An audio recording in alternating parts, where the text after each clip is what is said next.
The Kinda Funny membership drive is happening. To celebrate, we put up 2 formerly exclusive Gregways over the weekend, and we're now letting everyone enjoy your membership exclusive call-ins for weekly happy hours. If you love what we do and haven't supported in a while, come on back for August and pitch in on patreon.com/kindafunny or youtube.com/kindafunnygames with your Kinda Funny membership.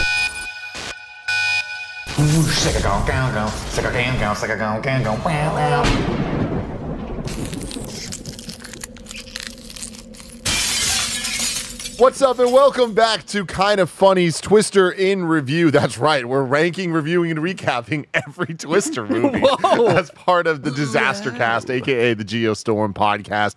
Of course, I am your host, Tim Geddes. I am joined today by It's Christmas in August, Joey Noel. If you feel it, ride it, everybody. I've been saying that since day one. How do you feel about that? The Lock, Roger Picorni. I'm twisted for twisters.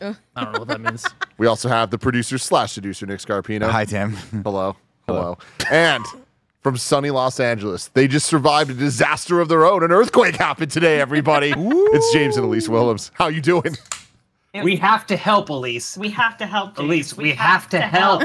We have to help. That's Always when the look for the earthquake helpers. happened. The earthquake happened here, and we turned to each other and we said, we have to help. We have to help. Did you run out to the local small town and do absolutely nothing? We Sell started some pointing shirts. them in different directions. Yeah, I found someone's old photo album and I handed it back to them. Yeah, that's Did you good. save the dog, though? No, dog died. Oh, shit. Oh, my God. Oh, my Perfect. God, There was an everybody. earthquake here. Our place was rocking because of the earthquake, if you know what I mean. Okay, Roger, come on. Head out the gutter, okay? Wow.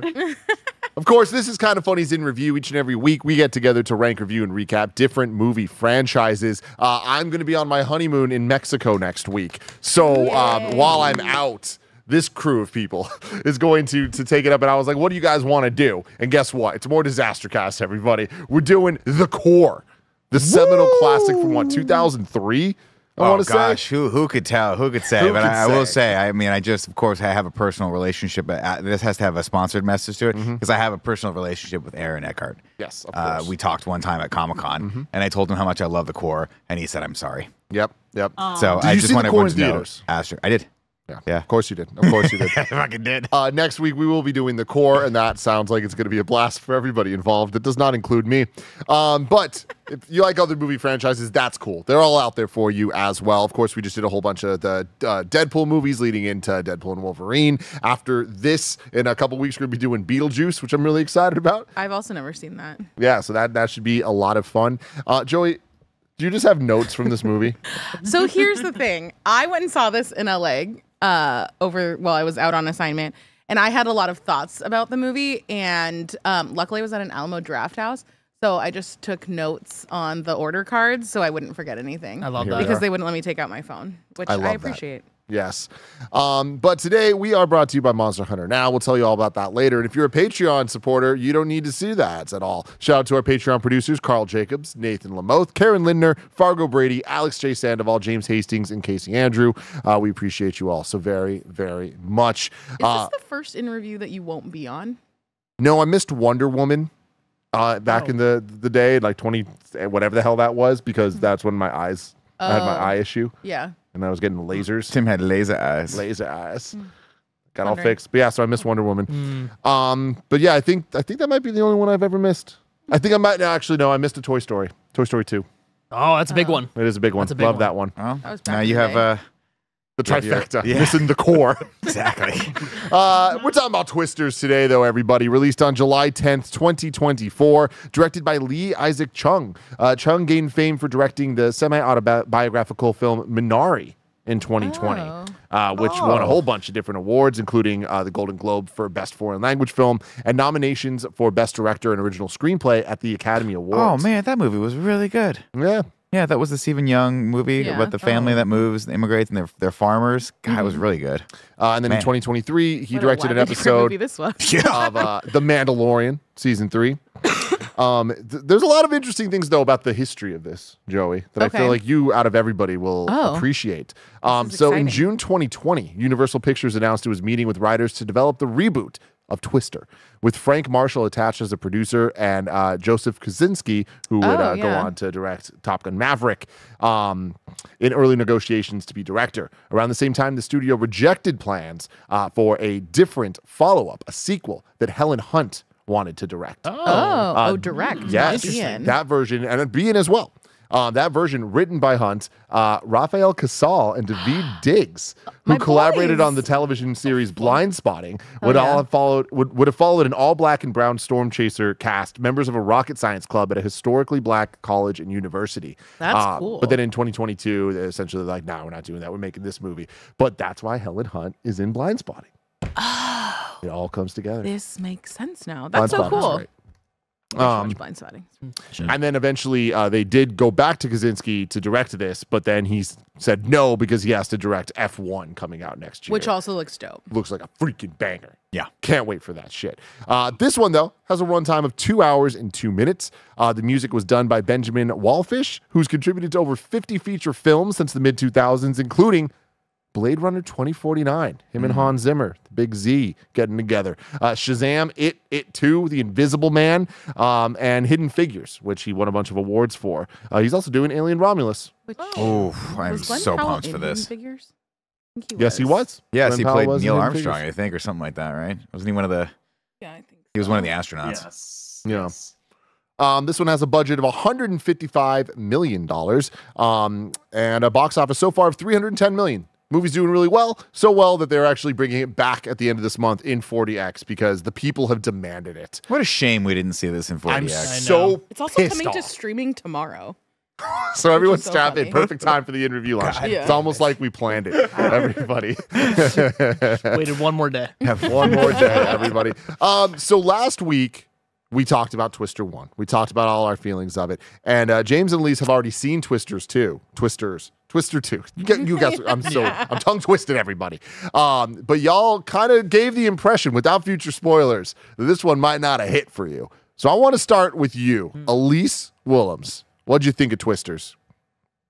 I had high hopes for Twisters because Early Buzz suggested that it was a return to a big action-packed summer blockbuster, which I love, very excited for. I like Glenn Powell. Our first experience with him was in Scream Queens, where he stole every scene as Chad Radwell. And I thought that him taking a back seat in Top Gun, he wasn't Rooster, but he still was really valuable and played that role really great. We love a smarmy Glenn Powell in this household. And Twisters, as we talked about last week, is just such an iconic format, iconic characters. We talked a bit about Jamie Gertz. I could have watched a whole movie where Jamie Gertz decided to get into storm chasing 25 years later in Twisters. Apparently, I learned recently that she actually is married to somebody really wealthy now, and she just doesn't she's a billionaire. Good for her. Good for her. That's the dream. I think that this movie has fun moments to it, but overall, and I'm sure we'll get into it more once we get into spoiler territory and the story, there were things that just didn't hit for me and things that I found kind of not as exciting as I would have hoped they would have been. And there's a way that they flip the story that I thought didn't lend itself to being as fun, unfortunately. So there are highs and there are moments that I liked. And I'm sorry, I don't mean to yuck anybody's yum, like being critical of Twisters if you had a blast. Because I do agree with Joey, like if you feel it, ride it. But overall, I would have wanted more out of Twisters. And I have a big criticism about the end, which I think we should talk about in detail. But we're gonna get there, James. Yeah. I think this movie epitomizes the saying that less is more, because this movie has a lot more, but it amounts to a lot less in my mind. I feel like this movie. Disappointment on Tim's face. Oh no! Yeah. I don't know if I agree with that statement necessarily, but I keep going. It feels like this movie tries to one up every single thing that happens in Twister. That already got it right. Except that Twister got it right. And part of that was because I watched this movie and I remember just not resonating. Like I kept waiting to get that feeling that the original made me feel, which is like, yeah, I'm just like along for this ride and it's so exciting. And then it didn't happen. And then for this, we went back and watched Twister. And every single moment watching Twister just reminded me how inferior all those exact same moments that were trying to be those same moments in Twisters were. So for me, this movie is not it. And it kind of reminded me of Roadhouse, because we watched the new Roadhouse together, right? Yes, we did. Where it's like you're trying to make a movie that like hits all the same notes as the original that you're familiar with. It does something different. But you can't use the same notes, so you change some of the choices, but that's someone has already done the math. A writer already sat down and said the reason they're going into the storm is because of this. And if you change that, it just feels wonky and weird. So I don't know. It felt like it goes through all the same flows, but I would never choose to watch this one over the original. I do want to shout out Daryl McCormick, who plays Kate's boyfriend, who you might know from Good Luck to You, Leo Grant, from Bad Sisters, the amazing Bad Sisters. And what happens to him in this movie? So good. We can't talk about that yet, James, but I was really happy to see him. I was very happy to see him in this movie. I'm sure he's a kind of funny fan, so reach out to the show, Daryl. I thought it was Zachary Levi, but it wasn't. What? Wow. Yeah, he looks very similar to Zachary Levi. I didn't actually think it was, but I was like, "Is he?" Are we talking about the same Zachary's little I don't think brother? we're talking about the character. same I don't think we're talking about the guy. same character. I think Tim was watching Harold and the Purple Crayon. He was in a different theater. Just completely Wait, you're wrong. talking about Kate's boyfriend, like the Yeah, are we talking about the Irish mixed guy? Yeah, the guy who's Definitely like Zachary nothing like Levi. Zachary. I don't know. I don't know. Anyways, Roger Picorni, what do you think of Twisters? Yeah, I'm going to echo everything you guys just said. I did not love this movie. I wanted to love it. And on paper, I should have loved it, right? Like this, to me, is a great parallel to Jurassic World, right? Where it's like, it has more. On paper, this should be like a slam dunk, but it's like, it is not for me. It just feels very milquetoast, vanilla, like everything, all the edge and all the fun that I had with the original Twister, I just kind of felt was boring throughout this. And they keep on trying. They try to make this happen. They try to make me like all these characters, but I think they have a lot of decisions that also play against the actual viewers. And they're like, hey, we think you're dumb. Like that's what it comes down to. Like it felt like they were insulting my intelligence, but also trying to over-explain things that don't need to be explained, and it bogs down the entire movie. And I checked my watch 3 times during this movie, and it's like I should not have been checking my watch this much. Like there's so much fun and there's so much exciting set pieces, and the CGI and all the effects are great. But honestly, I would take Twister and all the jank CGI and all the things that they're doing there any day over this. Yeah, this is kind of. I wish I would enjoy this if I didn't watch Twister like a week ago. Like if I just watched this as my first one, I'd be like, this is totally fine, whatever. And then I would watch Twister. I'd be like, oh, okay, I get it. But if as a connective tissue, as like a sequel, it doesn't work for me. Joey, Real quick, if I may, Tim. Yeah. I think we've been saying if you feel it, ride it. Is it if you Chase feel it. it, chase it? Yeah, chase it. Yeah, but I chase feel it like before you ride in it. this house we ride it. We ride it. Once we catch up to We it. chase it, we catch it. We're right. kind of right. interchangeable. Joey, Get are it to the you ground. in line with this, or where are you at? I've got a lot of notes. Oh. I largely am kind of in line with this. I think that there are really fun parts of this movie that individually I had fun with, but I think it gets bogged down too much by the other stuff. There's way too much science talk. Yeah, so much. I don't think that we Yes. care about the like actual scientific things behind the Twisters as much as they think that we should. And I think that's what I like about the first one is they just talk about the Twisters, but they don't overcomplicate it. And this felt overcomplicated.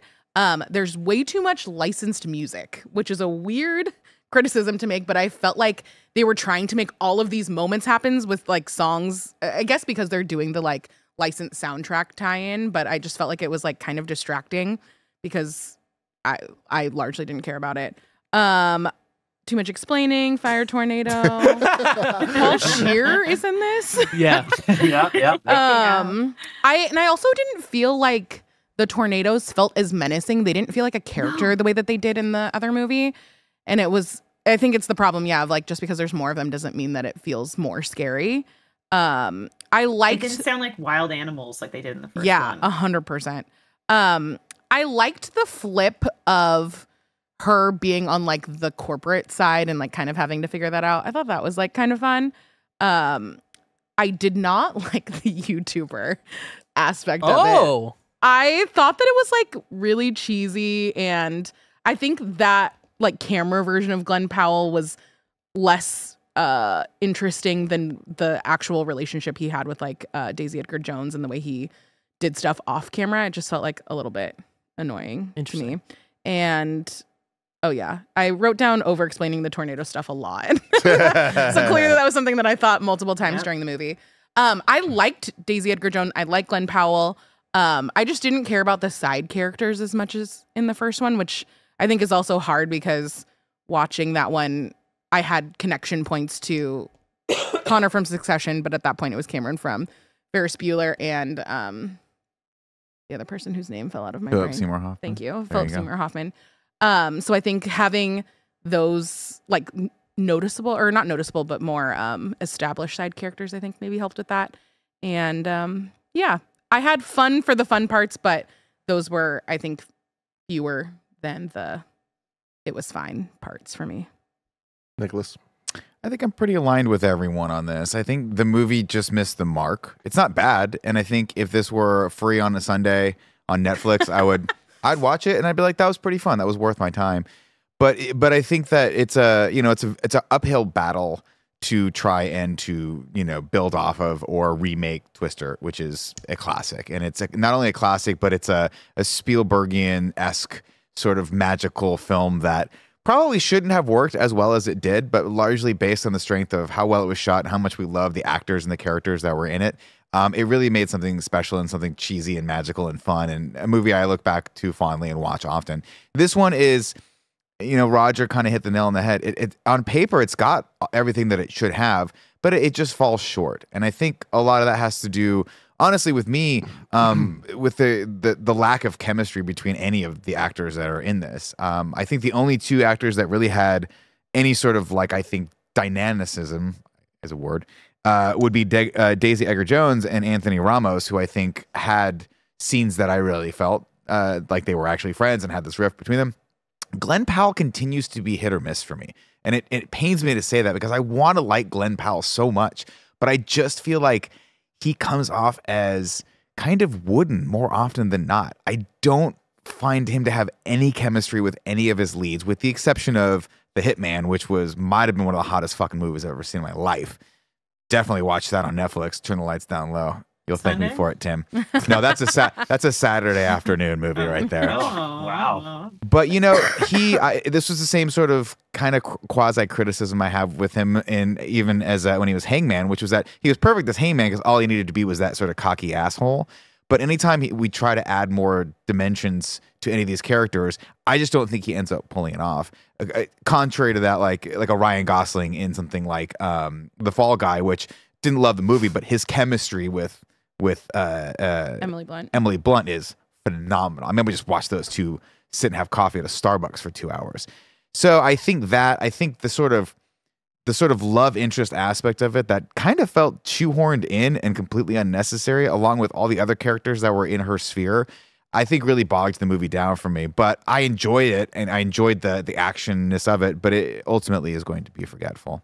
It's interesting that you said that about because I didn't feel like the Daisy Edgar Jones Glenn Powell was shoehorned in, but the Anthony Ramos and Daisy Edgar Jones thing felt unnecessary. And I don't love that he was like, I've had a hidden crush on you forever, and I've just been creepy and never told you about this. But I think for me, the relationship I'm talking about more is just sort of their history and their friendship, which I liked. I liked that they tried to give them a backstory. They for the most part, Joseph Kaczynski and the team, storytellers, they did what you had to do, which is they fleshed out these characters as much as humanly possible, and they tried to give them backstory, and they tried to give you reasons to care. I just, when she was on screen, I thought she was great. I thought there was a little witty back and forth between the two, but I didn't get a sense of Glenn Powell's team in any way, shape, or form. I couldn't name one of the other characters, and that to me was the fun and the core like adventure aspect of it. See what I did there? Really cool. Of the first movie is that, for all of our criticisms of how they treat Jamie Gertz's character, she is the audience. She's the one that invites you along the ride. She's the one that exists so that you can tell the audience all this stupid science shit of what F4 is, what F5 is. Which is what they try and do with the reporter this time. Yes, and that guy is fine, and they could have done that as well. But I think it's just a lot of good stuff mixed together, and it just didn't come out that great, unfortunately. Didn't form a core memory. Maybe next week. It didn't cut to the next week core of us. You know, Nick, sometimes you could just let the joke, I love Tim, you what so did much. you think? I liked this movie. I didn't love this movie, and I feel like that's the worst place to be with a movie like this because Yeah. I almost would rather it have been very bad and be incredibly like, oh, this sucked, as opposed to like, oh man, it was just okay. Yeah. Like it's just such a bummer because I do feel like this is it. You guys have said this in some other ways, but had I not just watched Twister 1 and I'd never seen Twister 1, I would be way higher on this. Like I actually think that a lot of this movie does work. It's good enough to get you where you need to go.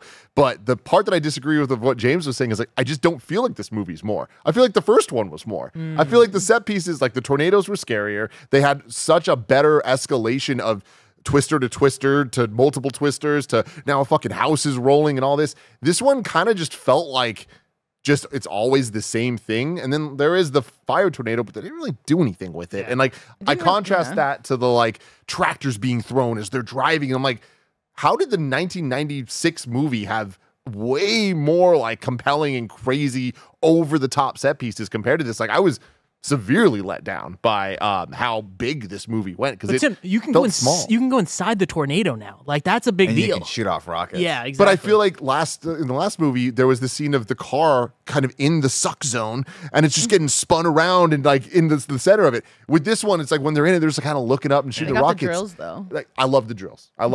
Like major shout out to the drills. That was awesome. MVP. But yeah, I feel like I'm on the other side for most of you guys in the sense that I liked the cast of characters. Like I feel like I thought I liked them as much as I liked the cast from the first one.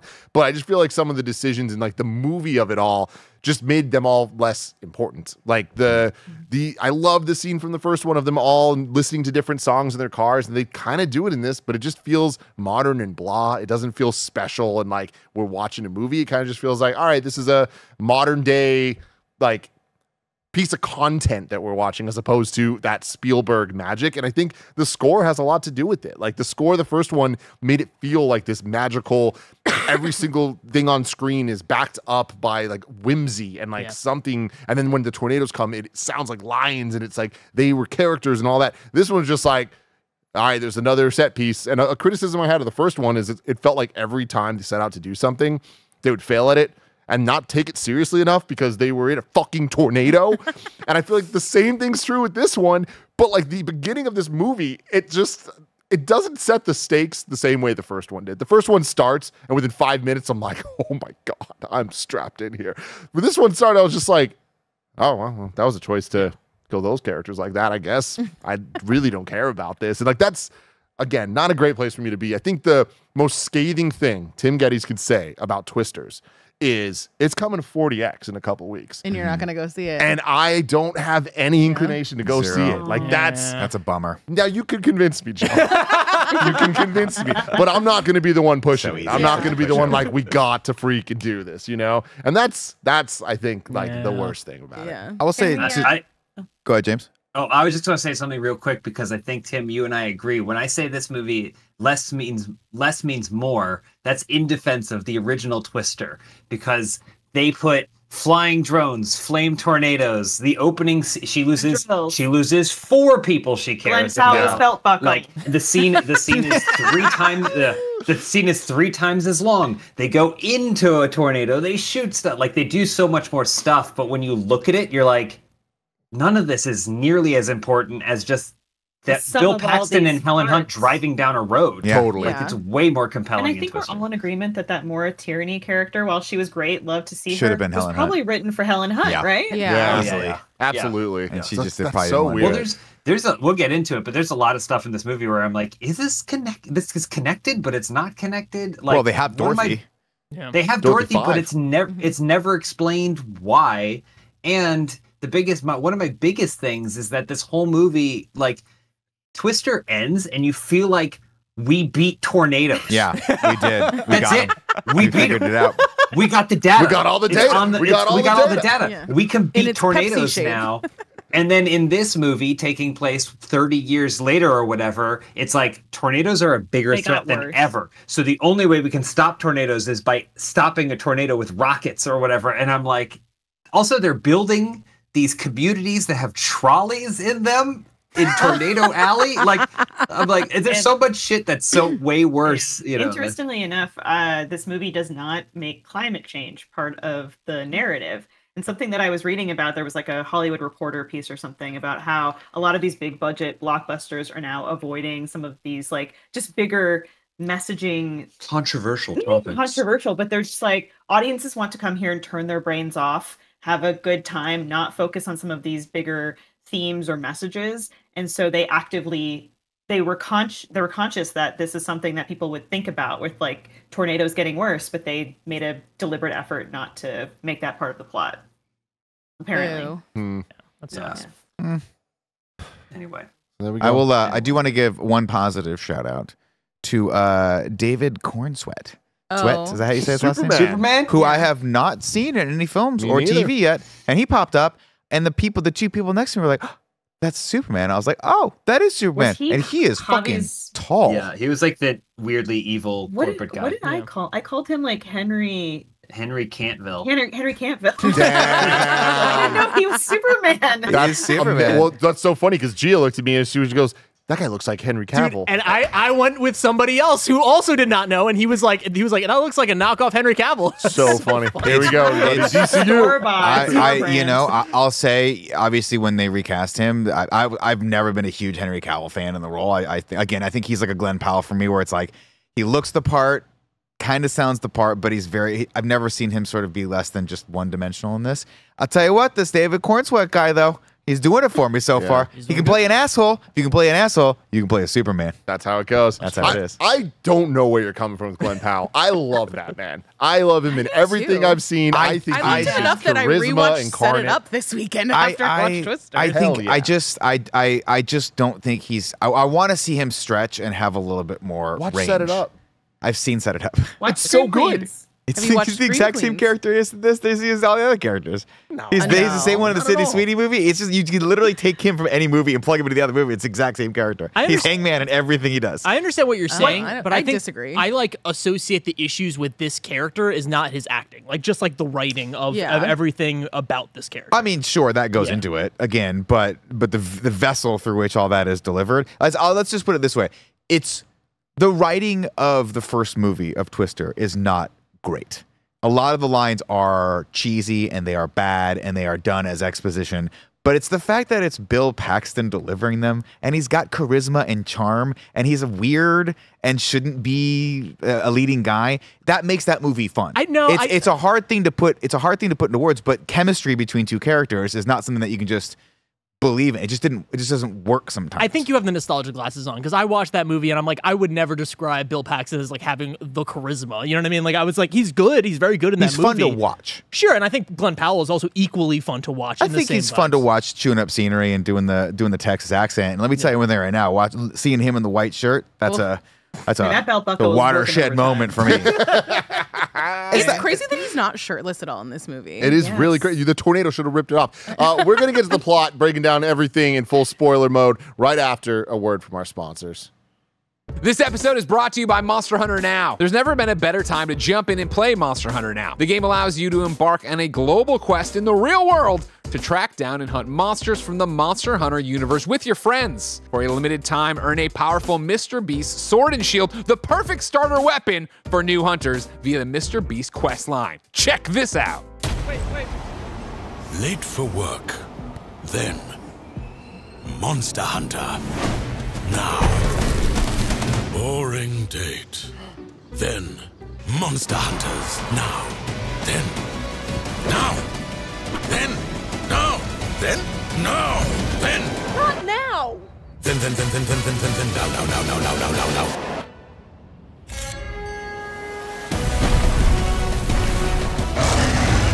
Monster Hunter Now. Hunt anywhere. Download Monster Hunter Now by scanning this QR code or going to kindafunny.com/Monster Hunter Now. Again, go to kindafunny.com/Monster Hunter Now to get Monster Hunter Now. Nikki, hit me with the plot.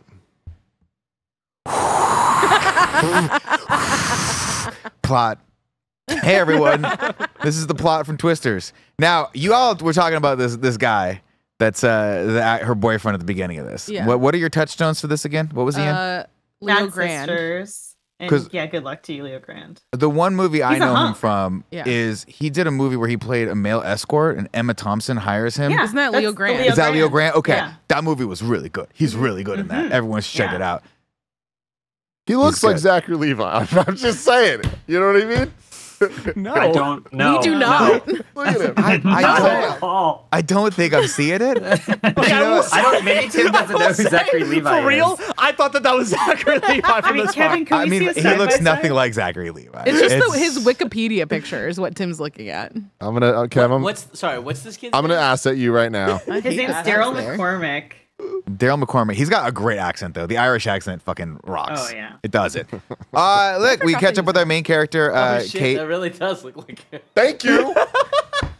Can you bring this up for me? Well, Because it's I'm not hard. seeing Like this. once you make it full Let's screen, the see it. magic. Yeah, is make it all really way. small. Like make it No. really small. Yeah, No, see, wait. it's so big. Not in the least. But like there for a moment. And like squint your eyes a little bit, everybody. Yeah, When pretend it like Tim's opened showing up, it it to was you like, whoa. 15 feet away. I don't. Okay, you know what, folks? He looks exactly like Zachary Levi. We're gonna move on with this. Kate Carter. Hey, she's working in Oklahoma as a storm chaser, and she's 14 years old, but she's doing her doctorate on this, and all of her friends are super young too. But that doesn't matter because they're super smart kids, right? And they're chasing storms. Not Anthony Ramos though. He's looking 35 in that, that flashback. It's also crazy because Kiernan Shipka, I guess I've like never thought about her aging. I always picture her as, was she Draper? What's her name? Don Draper's kid, yeah. Yeah. Not Betty. I forget the kid's Yeah, name. but I just Betty kind was of the forget wife. that people age. The only I've reason never think about it like that. I know her from modern stuff is because I was a pretty big fan of Sabrina, the first season, and I was a fan in that I was like, I like this show, but I want it to be just a little bit better. And then I don't think they do it anymore. No. But I had no idea she was in this film until I looked this up and saw that. Because she's not British, is she? Didn't Abby have a British accent in this? Oh no, none of them had British accents until their accents came through. That's what Yes. it was. Yes. Each one of them at a moment had a point where I was like, oh, that dude's Irish. Because I think the Yeah. main character is British, right? She's Daisy- British, yeah. Yeah. there was a moment for sure where her British accent. Yeah, showed yeah, up. Oh yeah, you're like, She was all over the map because sometimes she'd be doing a twang, sometimes she'd be doing like a Rhode Island. Yeah. Sometimes she was British. Yeah. She seems like a lovely person, but she was a little bit waffling with it. Well, sometimes Okay, she was no. the city girl, and sometimes she was Panatoma or No, whatever the hell Kevin. they called it. I mean, these two That's pictures, not- they do look fairly close to each other. Yeah. I Thank will say you. that. When Zachary Levi has a heavy tan, like I mean that's what it is, guys. Let's be honest, because like ethnically they're very different. But like in this picture, looks nothing like him. No, that's my thing there. He yeah. No, he's got a similar He's fucking facial ghost structure. white in that one. Yeah. so. What's okay? But I mean, what's look at what's the up with other- the hold look at on? Daryl But what's McCormick up right with the there. star-studded cruise in Marina Del Rey? oh, this is the dude. JFK Junior cruise that he's on. Oh, with let's. it's It's it is crazy that quite the Cheryl cast. from Cheryl Hines. is Curb fucking married to Enthusiasm. him. That's so wild. wild. Like anyone being married to JD Vance. I digress, ladies and gentlemen.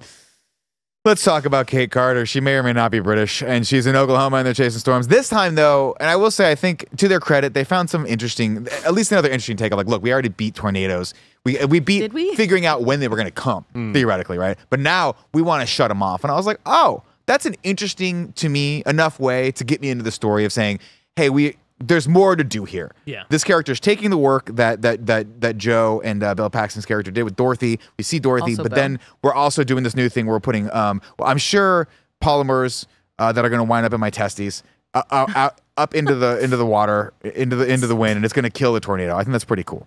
That's the thing, though, is like it's so diminished later on when you see that it's something she just did in her barn as a hobby, she and was I'm 17. like, and then she's like, I got the barrels there, and I'm like, who are you? Like, we should have like the FBI Shouldn't the raiding your best team barn. in the world be working on like it was weird. Like it is established that like they are ragtag in the original movie, but like they're also not educated college and students. have spent like a decade at least in this field building out these skills to try and do this thing. You That know? is I'm that- convinced that the entire barn thing was reshoots or something maybe. because like Mhm. anytime they're in the barn, the plot becomes nonsensical. And like to the point that like Glenn Powell just shows up and he's like, I'm here. We Googled you. And it's like, that's fucking weird. But also she has blonde hair so she has brown hair in the beginning of the movie, right? Mm-hmm. And then when 5 years later, and she has blonde hair. That's how we know the time difference, right? It's When she's shorter, in too. when she's in the barn, when Zachary Levi is filming her with the handy cam, she has blonde hair, and they're like, that's the night before they're about to go die. Got it. I'm like, this it's all over the place. I think there's an alternate version of this where her and Glenn Powell got it on in the barn.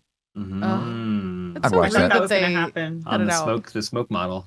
It is a thing that obviously, look, we're talking about a movie where they try to put out a tornado in this, so you have to suspend disbelief pretty hardcore. But that's the problem. That's the problem with these movies, is because there's already one you can compare it to, and you're like, that's less dumb. But the first one is dumb, and it's already less dumb than this one is dumb. So why are we making a dumber, worse version of that movie we already have? It's a weird, starting to be a pet peeve of mine, though. To James's earlier point, when the characters are just they feel too young on screen to have the life experience or the abilities to do the thing that they're doing.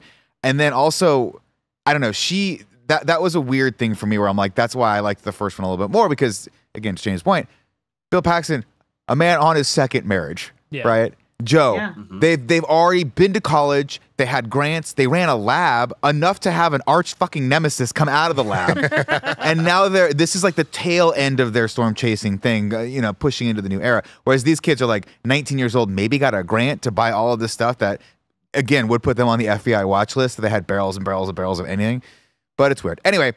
They go after the storm. That is something I thought about a lot during this movie that I didn't think about during the first one, which is just like, I understand that there's bigger things to deal with because tornadoes are just destroying people's lives. But like, are these people just allowed to just go off book? And like, this feels like something the government should be way more hands-on like there's no with. regulatory. You're just like, we're just gonna go shoot rockets into the fucking thing. It's like, maybe don't do that. I don't know. I imagine at some point, like either I don't know what governing body would do that. Who's the one that does alcohol tobacco? ATF. Maybe the ATF would be like, you're putting chemicals into the sky? Into the sky. What Maybe about the we EPA? shouldn't do that. Maybe the EPA, probably. That makes more sense. No, but yes. it's the stuff that's in diapers, so it's fine. You can just spread that wherever. It doesn't really matter. That doesn't make me happy. People having children and putting those things in kids, that's weird.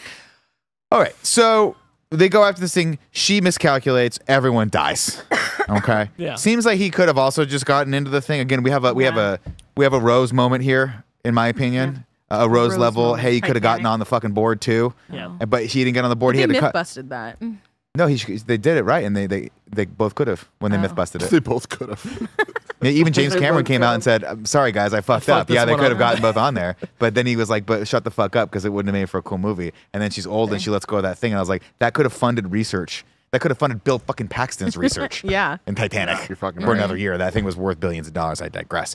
Anyway, oh no, I got to go to New York. I got to go as far away from Oklahoma as humanly possible because I'm so sad. I have a science with the Nick question. here. Sure, I'm the one to answer this question. I don't specifically. I want your thoughts on this. So they're driving. All of a sudden, this is a problem. The tornado's here. It's going to kill everybody. I don't know why I said tornado like that. And they're like, there's an overpass. Like, let's get under it. They're like, no, that's the worst place for us to go. Then they go under. Like, They just have no other option. but like it's just like there was a line of dialogue. She that said was, underpasses are like the worst possible. worst option. possible- She's like, they're not good. They do a lot of that. What? They do a lot of those like, hey, FYI, this is actually real science. Like, don't do this, don't do that. It's like, it's sort of, I read it as, in the earthquakes, it said get in the doorway. And then there was all this information like that came out a few years ago. Like, that's the worst fucking thing you could possibly do is stand in a doorway. This is for the in an earthquake. for the tornado nerds. You're This is for saying. people in Oklahoma watch this movie being like, I think I'm going to get into this underpass. But again, to his point, to Zachary Levi's point, we have nowhere else to go. yeah. So they get underneath it. I think it's just because it's not a good structure. It doesn't provide a lot of, there's lots of shit getting blown through it. That was just my first part of this movie where I was like, oh shit.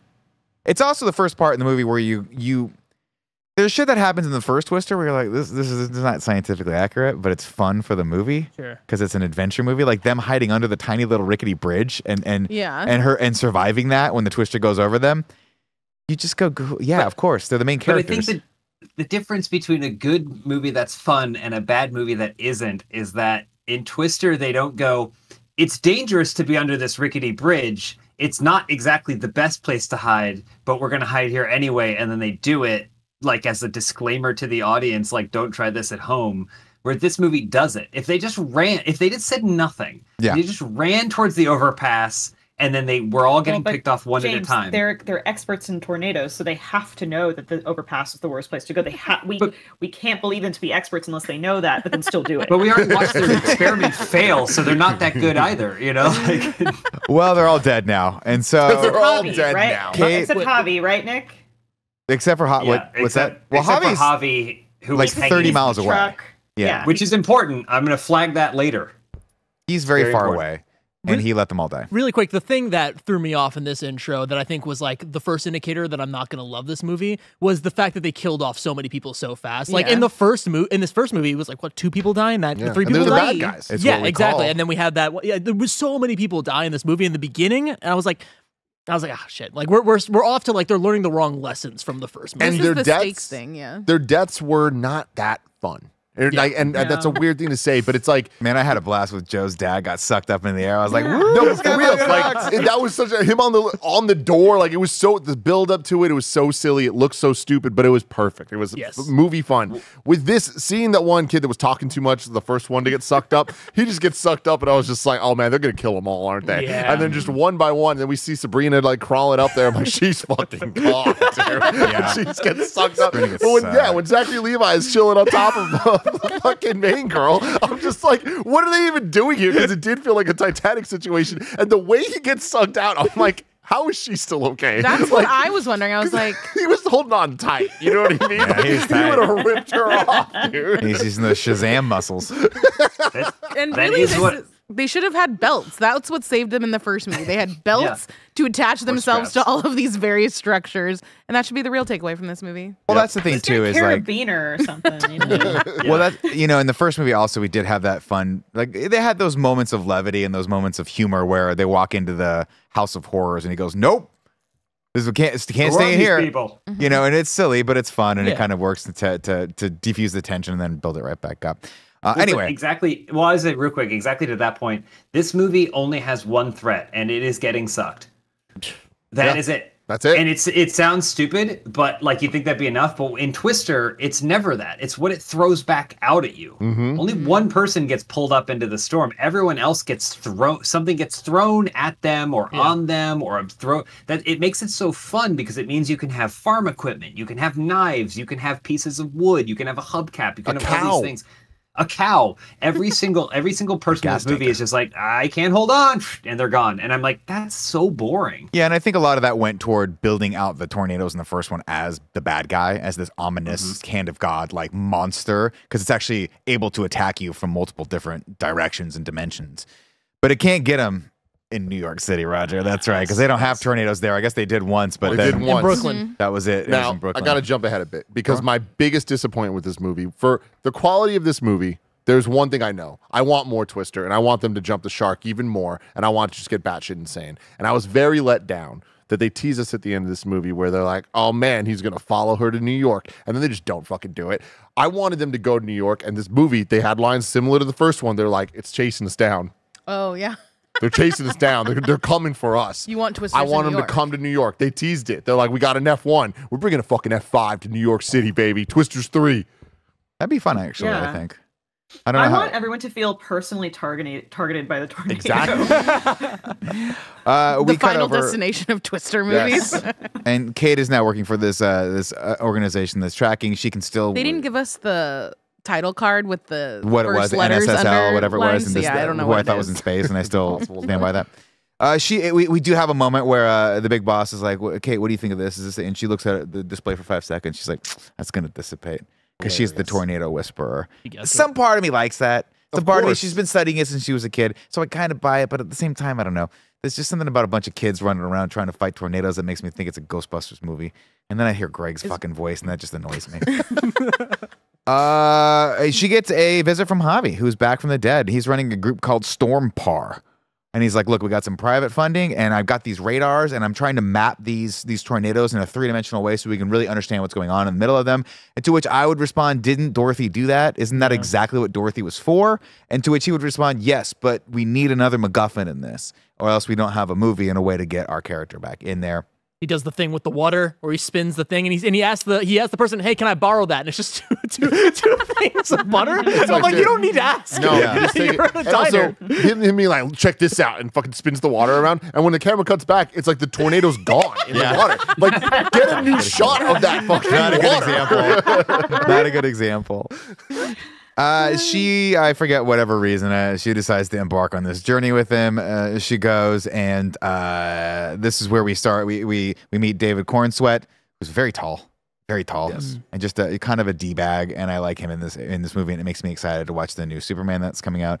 We get meet the Stormpart team. They are backed by private funding, which we're like, okay, private funding is just a great way to say that they're bad guys. Yeah, but I like that they were all, instead of all being in black this time, they were all had the white cars with the blue and stuff like that. I'm like, you guys still trying to do that visual storytelling, but it didn't really work this time. Everything had to be an inversion in this movie. I found it interesting that she was working for the corporate people. I liked I was like, this is pretty cool. I get it. You're like, I see where this is going. The guy, whoever's their investor, is going to be a dickhead. I mean, we saw him in the beginning of the movie. Like, as we're going into the town, like, we see the rigs or whatever the hell on, like, one of the big billboards. I'm like, oh, this guy's coming back. And then he did. Just didn't feel satisfying overall. Like, I feel like it was such good setup, and, like, it could have went somewhere special, but, like, I feel like it was just, the storyline was a little too on the nose, where Anthony Ramos is always like, hey, don't talk to me right now. Like, I got some shit to do. It's like, we get it, dude. This is weird. We also meet, of course. What's up? Oh, Elise, what's up? Sorry. I felt so the opposite. I thought that her working with the corpos was fine, but I felt like the movie's investment in inverting everything to try to make it different made it less fun, because I felt like Glenn Powell's team, who we'll get to, was this fun cast of characters, a la the cast in the original Scream, but they were like, well, no, we can't follow them because we already did that. So we got less time with them at the sacrifice of her being with the corpo team. And I'm like, I want to spend more time with this loose cannon crew. You know, I want like some of those guys, the people on her team, like the person from Love Lies Bleeding. Oh, Katie. Yeah. And the guy that she was driving with. I'm like, I don't even know who they are. The movie hasn't told me who they are by the end of it. Anyway, that's just my... I'll agree. I mean, it definitely makes it less fun, but I think that if you're making sort of a remake, you got to find some way different to tell the story. And I think for if me, this was the one flip where it was like, oh, we're from the other side and everything else didn't also follow that same methodology, then maybe. Well, I think the flip could have just been, hey, Glenn Powell is the main character, and then he falls in love with the corpo side. You know what I mean? Like, you know what I mean? Like, you tell it just from a different exactly. angle. Like, I think there's something interesting here, but starting it on the other side, it's just you kind of lock yourself in a hole right there. You know what I would have done? What's that? I would have done Armageddon with tornadoes, and I would have been like, we need to do something with this tornado, but the scientists can't do it, so we need to get like some team of oil drillers, these Twitch streamers, yeah. the YouTubers. Yeah, only the YouTubers can. We got to get some They're the only YouTubers. ones that can handle so much hot air. A giant tornado is gonna hit Manhattan. We meet, of course, Tyler Owens, who is the Tornado Wrangler. He's got the cool belt. He's got the cool logo. He is a YouTuber. I like that they did this. I like that they're streaming it. To me, it's exactly what people would do, and I'm sure do that. I don't have those on my my algorithm right now because it's too busy feeding me Warzone videos of the last player alive who is the shittiest player, and everyone's yelling at them and dogging on them. I don't know why that's targeted toward me, but I'm getting those. I know why. That's why. But he comes in, he's just a big old swinging hunk of meat, and he's like, "Oh, we're gonna chase some tornadoes." I think I missed that part. I'm paraphrasing. This is also they introduce him in the same inverse way that they introduced Carrie Elwes, right? Which is they're driving somewhere, and then, oh, here comes this asshole who cuts them off, and they look at each other as they're driving by. Except in the first movie, it happens once. Yeah, this happens in this movie, it happens no less than 8 times. Every single time someone glares as they drive, every direction they manage to pass, always looking through each other's windows, drove me crazy. Now, they did retcon something very important here, and for that reason, this movie will go as second on my list. Because there was no reason to call these tornadoes EF1s. when F1 was fine. We got to talk about this, right? Why? This is a science thing, right? Yeah, it it has must to be. This is a fucking pterodactyls have feathers thing, Fuck man. this. I hate this shit Fuck so this. much. Like, why? Like, why do we have to do this? I understand, like, the Reddit nerds are like, oh my gosh, it was actually EF. Who cares? Who cares? We already learned. We already learned the gives a information from the fuck? first movie. But I Let guess- Pluto be a fucking planet, for Christ's Come sake. on. Stop it, Neil But deGrasse I Tyson. guess for people that live in tornado places, is that how they refer to them? And we are I'm just sure. uncultured course. Californians. Shouldn't have been F. Who gives a shit about people that live in tornado places? Who gives a shit? They're not going to this movie. Here's the thing that bothered me mostly about the Well, they F1 will because there's no rating. climate change in it, so they're gonna go. Yeah. In the very first scene, when they drive into it, whatever Javi's hanging back, and he goes, "It's an F5," like as a warning. And I was like, no, we have established that you cannot grade a tornado until the end. You can After. say it might be, it looks like it could reach the devastation levels of an F5, but you can't just see a tornado and say what it is. And I was like, how did this movie within the first 5 minutes forget this major point from the other one? But Glenn Powell says it later, doesn't he? Doesn't he that say you like, can't hey, say until yeah, after? he's like, Yeah. that's why it's all destructive, but like the destruction that it causes and the people that it displaces or something like that. He has a line later where he says it.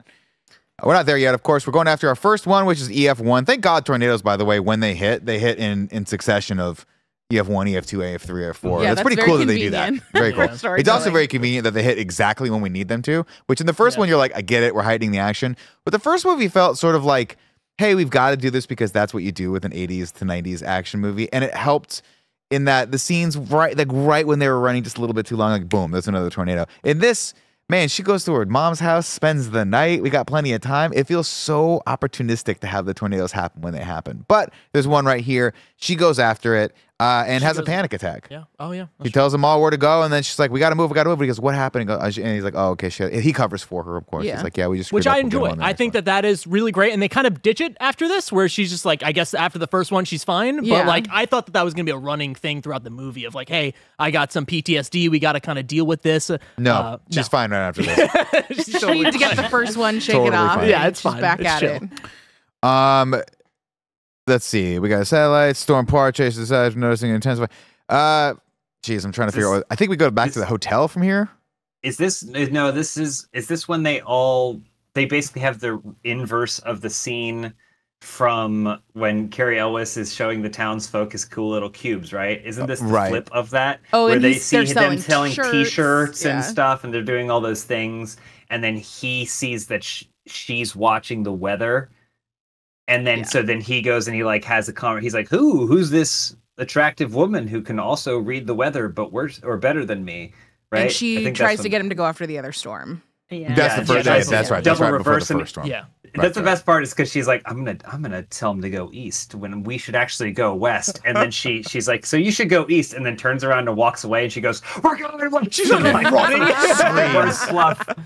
Also, it establishes that because it's silly that Bill Paxton would be like, oh, it's gonna go right, it's gonna go left, but it seems like maybe he reads it better.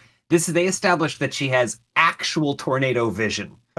She can sees the actually winds. see the radar Yeah, of the winds it's Batman. shooting out like Batman. Yeah. Well, it's that, but instead of picking up the dirt, she picks up the dandelion and watches that fly, and that's Yeah. gonna tell her. It's just like, man, you guys really did just kind of go a little bit shot for shot Yeah. on things. Yes, Yeah. but worse. I'm watching her with that dandelion thinking this thing should have been 90 minutes. 90 minutes. I'm watching her futz It gets with a this minus half a dandelion. star for being not 90 minutes, and future spoilers, minus half a star for the way it ends, or the way that We'll talk about We're it. going to yeah, skip around here a little bit, but I think we go to another storm after this, where there's another tornado. They finally plant the third one, but the third one gets sucked up. And he goes, "We got to go get that scanner." And Or she goes, do "No, we got to go help this town. We have to help. Yeah. We got to Or- help." That's yes. Did we miss the one where we see them go in and shoot the rockets off? fireworks? No, I think that's Or this that's one. That's think this that's could be how we this one. meet. That's how we meet their Oh, group. thanks, I man. believe. Yeah. I believe we meet their group before we actually. He talks with her. We see. Oh, they're crazy. They do the whole sequence where he's streaming to the internet. They go inside. They fire up fireworks and they go. That was a question from our audience, and now you know. Then they all take a break at that service station to get gas or whatever, and then she That's right. does the dandelion, and then they go chasing off this storms together. Okay. And then I think they set up the 3, but it's also like the scanners are like they weigh like 10 pounds and are made of paper mache. So Yeah. as soon as a gust of wind immediately rips it away. And Well, they they make bolt such a them in, point but- of showing every time that the truck gets like screwed down. Screwed and it's like, in, why did yeah. we not do this with Oh no, the they have a sensors? moment where the legs go They in. put like, they're like a But kid. it they feels like bolted it's it like in. this Yeah, it's not that long. far. It's not Yeah. that Do you far. guys think that in like 1992 they would have sold a kid's toy truck from Twister that has like little you press a button and like little you know 100%. the Yeah, and the drills rockets come on out? top that you shoot. I Yeah. love that. And it would have been the coolest. Don't forget those I love rockets, these little though. screw things, man. I thought it was The fucking augers. I awesome. love that. Augers, you damn. I just love that this car was just like the YouTuber's fucking stupid car that had all the like the buttons and the things. My problem with it though is similar to like why don't they carry belts on them? Like if you are gonna run into a tornado, be a little bit more prepared than these people are. But like these cars, it's still just glass windows and shit. And like to James's point earlier, it's like I would be so scared to drive into a tornado because things are flying around. It's not just a lot of wind. Like there's things happening. And I'm like, they all just seem like they don't care at all. And I get that they're like thrill seekers and they're fucking in the rodeo and all that shit. But I'm like, there's a difference between like dancing with a bull and like literally just going Getting the into horns. You get the fucking horns. You're right, Nick. You're I, right. Where were you on that I one? think my issue with it is like we made a whole deal about the first movie of like we need to see the inside of a tornado, and it was as easy as just putting drills on a car, and we should have figured that out in the 90s. Like truck technology has not grown that much. I don't think drill technology has grown that much. Like we could have figured this one out. No, but it is one of those things where you hear like the number one reason, like the number one thing that hurts people during a flood, for instance, is not the water. It's all the debris that you can't see underneath the water. And that The would be alligators? my, what's that? It's not the alligators? I mean, alligators are a huge threat, and we should talk about that, Joey, but now it's not the time. That's for a different it's more episode just of the cars and Storm shit podcast when floating. we watch Crawl. Crawl So yeah, through. on this, Tim, to your point, like at least put some metal bars or something on the windows. It's not just then. weird, right? It's not then. Don't Yeah. they? I think they do have metal bars. No, Did they have they? metal On the structure around the sides. sides, Yeah. but not on the actual Oh. windshield, where something can, as we saw in the the first one, windshield, yeah. shoot through multiple times. A lighting rig. Yeah, which probably wouldn't get stopped by some metal bars, but still, it would be. I'd take that any day. We're here, and we go to the third one, and yeah, we've seen that. We now have some data, but instead of going to catch that, she's like, Javi, we got to go help. We got to go to help. help. This town, by the way, Have to help. is decimated. It's gone. What the fuck you're doing is what are you helping for? And then of course she sees them selling T-shirts, and she's like, "What assholes would sell T-shirts?" She gives him shit. She's like, "You're not. At least I'm not selling T-shirts at a disaster zone." He goes, "Well, how do you think we're paying for all this?" And it's like, "Oh, he's not What a bad guy, reveal, anyway. everybody. They Oh, are he's not a bad guy." They got me. They got me. I I'm loved not it. gonna lie, I they got was- me too. I was into it, and like I was so excited to see that like growth for these YouTuber characters, and we just don't get any of that. Like we get a little bit of that with Glenn Powell, Well, but like that's- he's just such an more interesting character to me, and his, But- his whole team. But he Like, doesn't girl, have. you're the baddie. He doesn't have that big of a. He doesn't have that big of an arc, and that is another issue I think with the movie is Glenn? that Glenn Powell's character is sort of like this, like he's like a rogue with the heart of gold the whole time, where he has those reveals where he's like, oh, we're selling T-shirts to help these people. We're actually all the profits are going to this. It would have been nice to see her affect him a little bit more as he affects her, Here's so the that they thing, can though, both Nick. grow together. But It's what not would his her story. effect be? It's her story. Her effect would be, gave her the hey, story, man. maybe That's you the should problem. use your That's the problem. fame That's the problem. to like draw But attention to this I- and like be a nonprofit. But he's just a good guy to start with. You know what I mean? He doesn't really have anywhere to go. Yeah. But I He's don't. the same That's the person he thing, is at the is, beginning of like- the movie as he is at the end. But I think that's This movie. an issue with her Okay. character, not his necessarily. Yes. This movie's too long. She should have jumped ship then. Then That's the point in the Yes. movie where she should have been like, I'm with these guys. They should have come up with some sort of good reason, and then the rest of the movie is her developing a relationship with this thing. She's skeptical about the way he's doing it and why, right? Like he's not thinking long term, really, about how they can prevent this. And in some ways, he might be encouraging people to do dangerous things with tornadoes. He's diminishing tornadoes, Isn't but he selling T-shirts to the people who were hurt by the it is weird that he's selling it to the Well, same no, community. they- I They think he was talk giving it about it. away, right? Yeah. So they were giving away the T-shirts there, Oh. and then originally they were selling the T-shirts at the gas To the station. fans. at a gas station Okay. 5 miles down the road. he's selling it. The same people. Yeah, it's very strange. it's all very weird. It really is all about her though, because he's the one that helps her refine the models and stuff like that to actually get her. Oh, sure. stuff to I work. think she has a good arc. I'm not saying Yeah. that. I'm just saying if you got He- two people he's- on screen yeah. together for 40 or for 80% of the movie, both of those characters should have some sort of arc. Whereas He should have been he more just feels like a Flynn Rider, Like, here's a perfect example, right? So, voiced by. Fucking Levi. here's an example of what I'm talking about, right? Is Top Gun Maverick, right? Both Rooster and Maverick have arcs in those movies. And when they come together, they intertwine, they have complications, and then by the end of it, they are different, they're better people for it, right? In this one, Glenn Powell sort of has a little bit of growth, but he's just kind of a good guy. He's cocky, but he's a good guy. And I would have liked to have seen something a little bit different.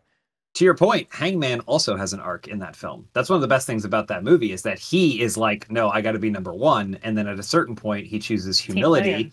And then that's what saves the day, right? Like, and some of that he accepted that is baked into here. To Joy's point, he does. I mean, I think it was Tim's point. He does say, "Oh, okay, I can take a back seat. This is not my story." So there is a little bit of growth there, but mostly he's doing that because he's fallen in love with her at this point. Well, and it's like, all right. But we also didn't get enough of that. I think I would have wanted more falling in love. That's what to James' point. This is when they should have gone, like, joined forces right now. We should have seen the bad guy there being like, "I'm taking your land," and her being like, "Oh shit, I immediately need to jump ship." And again, it happens like maybe 10, 15 minutes later, but we have the whole scene in the motel and stuff first and all that stuff. I would argue the biggest arc for this YouTuber character is the fact that he doesn't record anything during the last act, which is huge. I know it's not like an actual plot point, but to me, the YouTuber, I was like, that's fucking insane. Like, that's insane growth. Roger's just rocking back and forth in his chair like, the views. Yeah, you could have had that GoPro going, you know what I mean? This fucking girl's about to play chicken with the tornado. And you're not fucking, you have a GoPro strapped to your face? Like, what's going on? We're going to skip around here. We did introduce the British character too. He's telling the story. He's like, who is this Kate girl? She's intriguing. And Tyler Owens is like, hey, keep the stories about me, not about her. Like, relax, chillax. Of course, he is also intrigued. We have some witty back and forth with them later that night at the motel where they have a little flirtation. And then brings her a pizza. Looks really good. He does. Pizza looks real good. Looks like a real good pizza. Pepperoni pizza, the bold choice. You know what bothered me? It bothered me because Javi or whatever was like clearly trying to flirt with her, and after such a stressful day, he was like, "You want to like hang out? We'll get a pizza." And she was like, "Maybe some other time." And I'm like, "You're here for a week.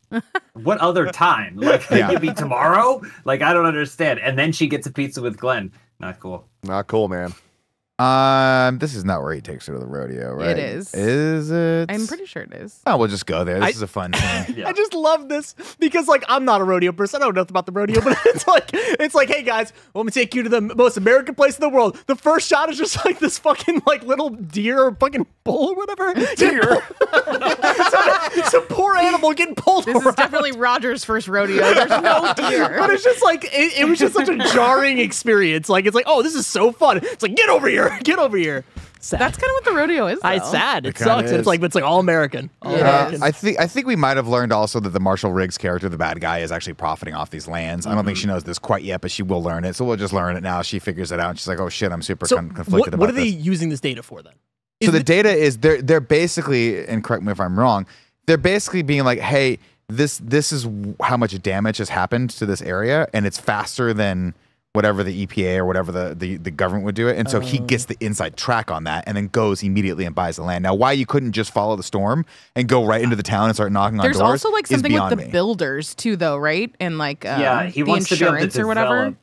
I think he wants to know where the most susceptible areas are so he can buy out the land from people who've lost everything and then redevelop there, but he doesn't want to develop in spaces that are going to get hit by more tornadoes, I think is the idea. Yes, and so I think it still has to do with tracking the tornadoes, but it's very muddled.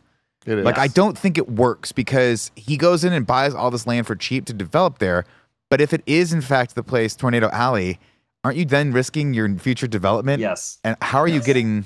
But I guess if you're buying it for cheap enough, it's a risk. And selling it to developers, and then he does the same thing over and over again. Anyway, this guy's bad, and he probably should have died at the end of this, but I don't think he does, right? I don't think we ever see him again. This is definitely one of those guys that you're waiting to get sucked up into the storm, and he never does. Yeah. I don't know if this was here. It might have been a little bit before this, but it happens actually a couple times in this movie. But least favorite thing in the movie, like James Lease was saying, the whole, we got to help them.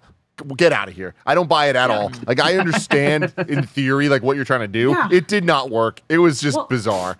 And they keep showing up and pointing people in different... It's like, how do you know what where are you anything talking about? is? It's their house. So why would anyone fucking listen to you? Who the fuck are you? I really hated that You're not shit. FEMA. Like, what are you doing? Like, get the fuck out. There's tornadoes. I don't know. Didn't like that shit. Yeah, they needed a clearer help thing. Exactly. Objective. Like, we're doing this specific thing. We're doing food or whatever. Like, instead it of worked just in handing people Twister albums. because they didn't go help the town. They just had a person in the town they cared about, Yeah. which is why they had to go back to Hell and Meg. Totally. And in this one, they're like, we got to make these people as good as possible so that it makes the other people seem bad. But in this, they sound stupid. Yep. It's like, But Yeah. on the flip, It- go for it, James. Sorry, go ahead. No, you go ahead. You go ahead. You can finish on your point about this thing because I'm moving on to something different. I was just saying because then it happens again. They do it twice where they divert their plans to go help, and it's even worse at the end of the movie because it implies that this town is full of utter dumb fucks who don't realize they live in the path of Tornado tornadoes alley. constantly. They're like, not what one day should person. we schedule the girls' baseball game for? Tornado day. Let's do it then. Not one person in this town is like, hey, I know where the storm shelter is. Yeah, They're like, they oh, what are we are gonna do? completely That, unprepared. Let's that go to is the movie the theater. craziest thing in the fucking world. It's like y'all are used to this shit. Like, how is there not like way more instructions and like it's just I Or don't basements. know. just We gotta give these make people some something to do. basements. God Please. damn it! It's a bummer because in the first one we didn't really ask that question because we were with these people who were kind of crazy and just liked chasing storms, and that was the adventure. It wasn't about saving random towns. It was about like, hey, we gotta go chase the next the storm. That's storms. what's fun. You know what's not fun? Sorting through people's fucking the rubble of their lives. And then just being with them in those moments where they've been, and then like live. I'm like, that's real life. Yeah. We live that every wildfire fucking season in Napa. Like, we don't need that shit. That's not fun. But my favorite thing is, and I said this last week, this is my favorite genre of film where they just take something so goddamn serious and everybody has to be related to the thing. The amount of shots that we just have Daisy Edgar Jones looking around at the wind or at just like the dirt or at the dandelion, like anything they can do. Straight up Vin Diesel using his detective vision to see how Letty died shit. And this piano, flourishing piano just starts playing. The camera sweeps around her and she's just like, she just knows. Go left. And then there's that scene of they're in different cars and it's cutting between her and Glenn Powell saying the exact same lines That because was they great. both got the touch. I'm like, I fucking love this. It's so stupid. I wanted more of that. I wanted stupid. more. Like they did so much, but I feel like they didn't take it where it needed to get. Yeah. Like you needed the tornado to like bring them together. I needed something more, Joe. I don't know. They needed to fall in love in the middle of the tornado. Yes. We from here we're at the rodeo, and she's like, "How do you know so much about rodeo?" And he's like, "I used to be a rodeo guy. I used to be a guy. I used to ride bulls." She goes, "Why did you stop?" I got tired of getting kicked in the head by bulls too much, so I decided to go get kicked in the head by tornadoes. And you're like, this guy's good looking. You know, you start thinking about yourself. You're like, he's really good looking. And then there's, it's a tornado. And then another tornado comes and everyone's crazy except for the two fucking people who are sitting in the lobby of this motel. And the lady's like, it's 9 out of 10 times it doesn't happen. And these other people are like, it's fucking coming. We saw it. No. They die, of course. We have to hide What of a all waste. places. Waste of screen time. Cannon fodder from the moment they're there, and it's like, all right, like we get it. Show me something I haven't seen before, and they don't. They go, where are we going to hide? There's no place to hide. Again, this town has no shelters whatsoever. If I were a storm chaser constantly, and the tornadoes were constantly hunting me down, first thing I look up, anywhere I go, is like, where's the nearest storm shelter? So just know where that's at. You know, it's like if you suffered a trauma, you have to know where the exits are in a building. That would be me with this Kate lady. But anyway, they go hide in this pool, and it's kind of a cool scene. Because they're like, don't get up. If you get up past... It's like when you used to play as a kid, like the floor is lava. Like you can't get up past a foot or this thing sucks you out into the fucking world. And it's cool. And then, of course, this obviously is mirrored from the first scene because he covers her up in the pipes. But this, guess what? Zachary Levi, your arms aren't big enough. You know whose are? Glenn fucking Powell. He's strong enough. He's a real goddamn man. He can hold on to these pipes like no one's business. So I they're felt good. like the pipes were holding on to his pipes. Personally, It's- I just know my jeans were holding on to my pipe, if you know what I mean, Tim. Jesus Christ. Talk about suck zone. Oh my god. Fuck. Oh my god, I'd like to issue an apology for that statement right off the rip. Anyway, from here, she's like, I gotta figure some shit out, man. I gotta go back to visit my mom, and she goes back to Sepulveda. What's the Star Wars character? Sepulpa. Sebulba is the pod racer. She goes back to Sebulba to get some pod racing out of her Definitely in LA. garage. And I'm thinking, okay, here it is, the mom. It's Helen Hunt. We're doing it. It's gonna be Helen Hunt, right? And it, in fact, is not Helen Hunt. It's Moira Turney, Cool. who I'm cool with. I was What like, is oh. she? I know her, but I don't know her. She was in. Well, I know her from news radio. She's also She's in The in Liar Affair? Liar, Jim Carrey's ex-wife. So, which also starring Carrie Ellis Oh. as the new, love interest. Oh, so. wow. Recently, she was on that show with Dominic West on HBO called I think it's called The Affair. Really, really good. D watched it. I watched it in 10 seconds parts. Very, very good. Anyway, big fan first. Anyway, she's like, hey, welcome back. All this shit's in the garage still. I haven't moved it. In the barn. Go out to the barn. It is a wonderland of sciencey shit. Yeah. This kid's so smart, she made her own tornado. And then Glenn Powell shows up because he Googled her. He's like, I remember Going where you back were. to I Googled the first movie, I thought again a supernatural element was going on here. I really thought that Glenn Powell was dead the entire time? Yes, because in the beginning of the movie, right, she sees her dead boyfriend like kind of hugging her, and I thought maybe Glenn Powell was dead too. You know? Wow, Like, that would have been amazing. Yeah, exactly. Glenn Powell was in her, right? It was like it cuts back to the cars and no one's driving the car. Oh, who's that? How did it work? God, those dioramas were sick. Like as a person who made lots of dioramas as a kid, I was like, holy shit!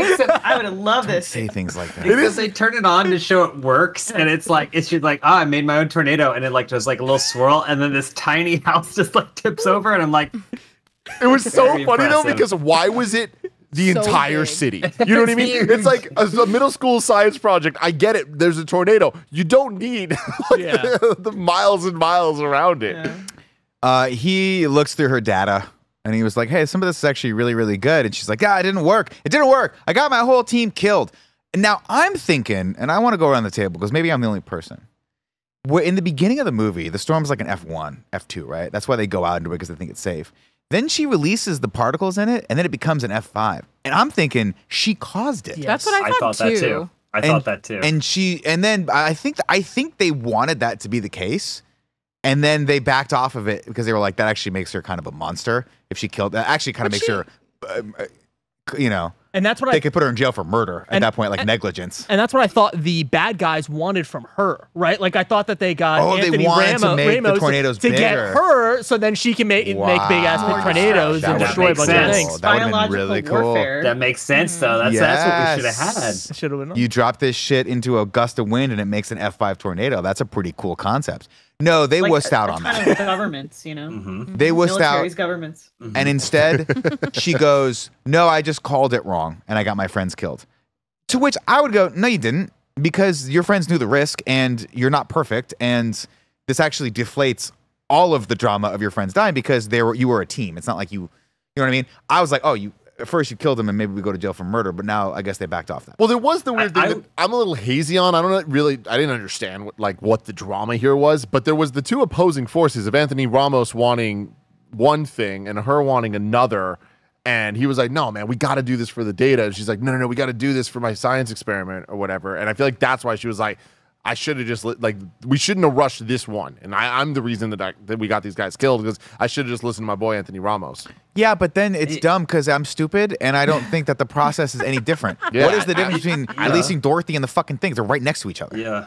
Yeah, I think to that point, like it's weird that she feels such guilt over all of this because for me, I feel like I would feel more guilty than she felt in that scenario if I was like, Nick, can you help me move? And he threw his back out. Yeah. Right? Like that's on me. Yeah, I should have just paid for some movers. Use your old ass. Get my old ass over there. So he's like, look, we did, and he's like, I guess they do another. I think they do it. They try to do it again. It doesn't work. She's like, why didn't that? Why this movie doesn't It's so need to be so long? It's so long. Why the fuck did they go out and be like, oh, we did the thing, but it didn't work exactly. So now we need to make rockets. Like They could have just come to that. Again. They could have just. I'm fine with the rocket thing. They should have just come to that conclusion. Cut that whole scene. It was a waste of 10 minutes for them to go out and do the thing again to realize it wasn't going to work again. I agree. Yeah. I think it's because they needed her as the main character to come to the conclusion that the model was wrong. But it could have just been Glenn Powell, and maybe it was, I could be wrong. But it could have just been Glenn Powell looking through it and be like, hey, I think your model's off. Like your science is right, but your model's wrong. And we got to, and then she could be like, oh shit, you know who's got a better model? This person. And then Glenn Powell goes, oh, also, I'm a hacker. Oh, and I can teleport. Yeah, that's right. I can teleport.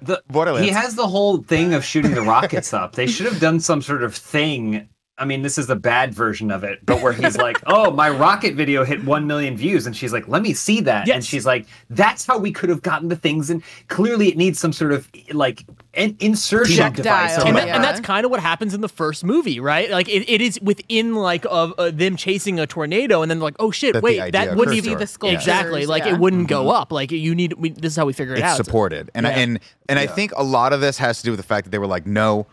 He is a secondary character. He is not the second main co-lead of this movie. He's a secondary character. She needs to be able to do every single thing herself to get out, at the climax of the movie, which is exactly what happens. Because if in the scenario that James was just mentioning, it would have required both of them to potentially be in the truck together, thus making the climax of the movie a lot more fun. Because you have them back and forth and have someone to bounce off of.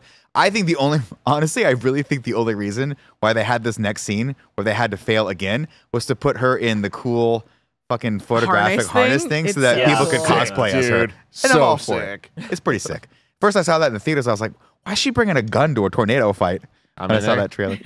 Anyway, she figures it out, and they're like, oh my God, we got to get this. They hack the planet, and they get the data, and now they're like, now we're ready to go, but there's another storm going, and they're like, oh, we got to go help them. We got to help them. We got to help these people. And all these people are like, oh, a tornado. I've never seen one of these before in my life. Let me take down all my shit in my little booth here. And they're like, no, stop. You don't have time, person. Yeah, the farmer's market. Yeah. The farmers who have probably are fourth generation Oklahomans who have lived in this fucking Also- tornado valley for like generations. I'm like, I don't know what to do. I feel like we just really skated over the fact that Glenn Powell walked out of the house in the white shirt in the rain. And then, I'd like to apologize to you, Joey. yeah, thank you. He did do that. He And did. Describe it. slowly. It bothered me. I'm gonna be honest with you. You think and you like, should have been look, shirtless? I'm a very clean boy. You know what I mean? I don't get my hands dirty very often, if don't. ever. And I'm seeing this man smell like walk Starburst. in the rain with his big old hat, just gathering water, and then he just gets in the car and just pours the water everywhere. I'm like, you're gonna be so cold, first off, Yeah. and also just like Your there's jointies just are gonna ways. be wet. Like anytime I have ever had to walk from my door of my house to my car, it looks like this when it's raining. Yeah, always. but again, and maybe James can attest to this because he's the only one of us that has abs. But that's the walk you do when we haven't worked out in 6 months. When you're jacked out of your fucking mind like Glenn Powell is, and you know that shirt's getting a little bit wet, and someone might be looking at your back muscles, you walk slow. It was definitely part of his argument, right? Like he's like, you should come, you should do this, and she's like, no, I can't. And he's like, come with me, and she's like, no, I'm staying. He got the last word in by walking in a white t-shirt in the rain. Yeah. She had to see him go, and she's like, so Maybe he I got should in go that with car. him. He's like, he got in the car. He knew what he did, but he was like, Yeah. This is so cold. It's so cold. Don't rub it. Don't rub it. Also, great moment we glossed over is giving the mom the T-shirt. That was great. That was awesome. That I made like me how laugh. stoked she was about it. except it didn't. You couldn't. She opened it and it was framed in such a way I couldn't read the whole T-shirt. Yeah. I saw I the think top line and then the bottom line was blocked out of frame, and I was like, "That's the worst shot I've ever seen in my life." I want that shirt. I'll say this. I liked Are they this scene. selling it? I'm sure they They are. I'm should. sure Super Yaki's gonna Oh, get I it know. next week. I like this scene because, and I'm saying this in all honesty, you guys are gonna groan real hard on this. This reminded me of the first time I met Dee's mom, and she Did just you bring had her a shirt? No, Oh, but after we met and I said goodbye, I don't know what I said to her. I was trying to be charming or whatever, and she just had the hardest eye roll. Like, oh God, I got to deal with this guy for the rest of my life. That was it. She loves me now, though. It's good. Yeah. Mm-hmm. Does she still roll her eyes every once in a while? Oh God, every time, every time. I just want to say real quick before we get back to that stupid farmer's market with a trolley that goes one block in an Oklahoma town. But he goes back and then she's like, all right, let's do it. So then he rallies the team and I'm like, let's go. This is like the let's go moment, right? They all drive towards a thing that we've had this drone flying around the whole movie. And I'm like, I can't wait to see what this drone does. They go, Dead. got eyes on anything on the drone? She's got her goggles on. She goes, I can't see anything. And then wind hits it and it explodes. And they're like, we lost the drone. And I was like, what the fuck? What the fuck was the What's point? the point of the drone? It's funny. Look, I thought they were going to put shit on the drone and it needs to The go into drone the should top have of the been tornado. the hangman of this movie. Like, it, Yeah, yes. it had all the lead up and then it did nothing. Also, we skipped over Anthony Ramos coming back to get the car and like their whole thing. Oh, yeah. Oh yeah, that whole thing. Clearly no one There's really too much cares. plot to this Yeah. movie about chasing tornadoes. Who There's too much cares? goddamn plot. Yeah. What I will And say is it's- this: the first hour of this movie, I kept thinking to myself, if you can fly drones around these tornadoes, why are you driving cars? It's silly. Why are cars a part of this at all? Like, the United States military has adopted drones for a reason. They're very economical when it comes to like being able to do shit and not have to waste like human life. And then this drone goes down. I was like, oh, that's why, because the wind shear of a tornado is astronomical. So you can't fly anything near them because it would go down. That makes sense.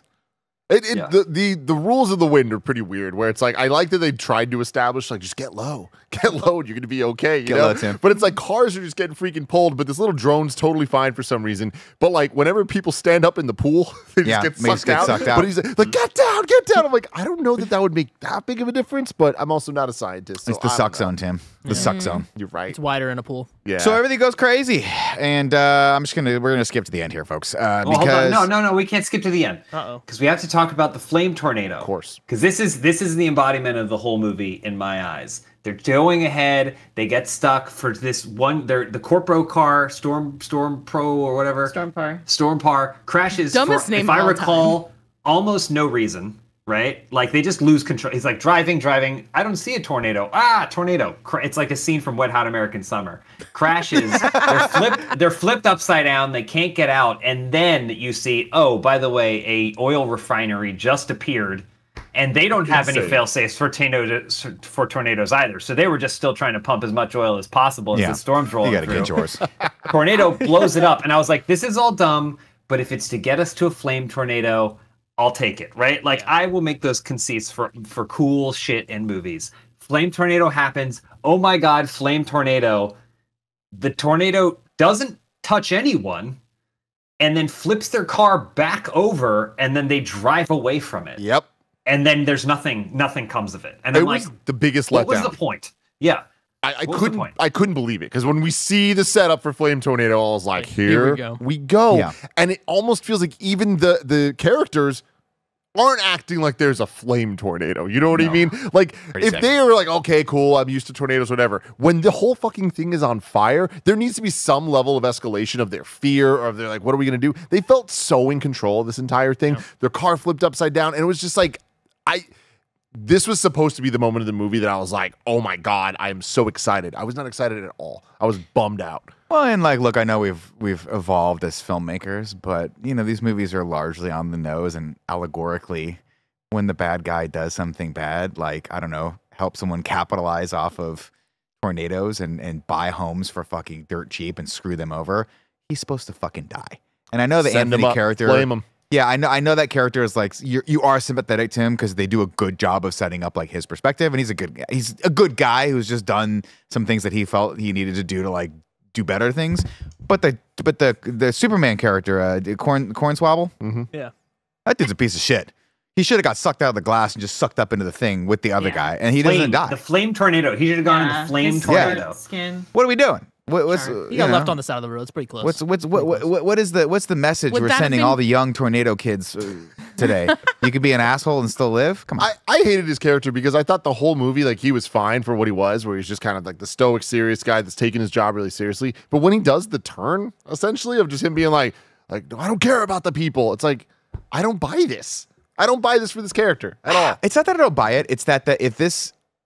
he's supposed to be kind of a dick, and he's supposed to be the antagonist, right? But he wasn't the entire movie. No, he was just kind of a hard nose, like, let's get our job done. But you're supposed to feel like after the wool has been pulled from from over our eyes, that you realize they're doing bad things to capitalize off all this stuff, and the science is all going toward that. You go like, okay, he should be punished for that, and he's an asshole. But at the same time, we're like, the first movie, to my earlier point, they never really stopped to help anyone else. Yeah. They were just kind of in it for themselves. And I'm like, this guy's just trying to do his job and get paid. And he probably realizes that there's nothing they could fucking do for this town. That's, anyways, like, why was he's like, there's another way to say this. There's another way to say it where it's like, if you are doing this for the scientific data, this shit could actually help people. Like, this 3D mapping stuff could actually help, even though you're capitalizing off it. But it's, and long story short is there's an argument to be for him. Like, you're just fucking up, dude. Like, help me do my job that we're supposed to do. This is your company. What the fuck are you doing? Anyway, Cornswabble doesn't die, should die. They go back. Would it have been too on the nose if they would have killed him in a tornado like they did with Carrie Elwes, though? No. You don't think so? Burn him. No, dude, someone should have died. The bad guy should. Martin Riggs or whoever the bad guy was. he Everyone should have other died. than the good guys dies in Should've this died. movie. Yeah, there's 2 random people in that movie theater that get sucked out. Yeah. Yeah. I'm like, There would have been a great moment where if he had thought that he had eluded the tornado, but then something just came crashing into him. That's a That great would have been a moment. cool That's a great moment. death Yeah. for him, you know. We Yeah. think he's gonna get the Carrie Ellis treatment, but he doesn't. But then I was Yeah. waiting for with the big bad guy, the real estate guy. I was waiting for the sort of lawyer bean counter guy from Jurassic Park who gets eaten on the shitter. I was waiting for that moment where it's like, I think I dodged it. No, Yeah. don't take a Coming shit. for you. Like he should have been the one trapped under the water tower. Yeah. Anyway, Oh my God, that they're fucking like, we got water nowhere to go. Fucking water We got to tower. get these people into this movie theater stat. The Meta. whole town's getting destroyed. Everything's getting destroyed around us. Nothing could possibly live past this F5 tornado that's hitting us, except for this truck that happens to be parked right outside. Yes, James. I James. want to just say real quick, I thought that, again, it's like the movie's trying to do things that we know from the movie we already like. And so in the first Twister, there's a drive-in movie playing The Shining. I buy that.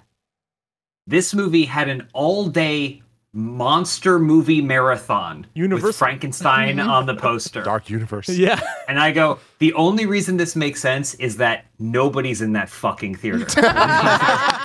No one's paying to see that shit. No one's paying to see that shit. I do love them in the line here of just like, we got to get everyone back to the theater or whatever. And I was just like, you're not Tom Cruise. Get the fuck out of here. I didn't even catch that. That's funny. But they run them into they decide they need to help. No one in the town knows what to do. They're trying to still sell their shit at the farmer's market. They say, go into the theater. They get into the theater, and then they're asking people if it has a basement, and nobody knows. Right? Nobody knows. Nobody knows. Nobody has any idea. So they just led them to a death trap. They have no idea what they're doing.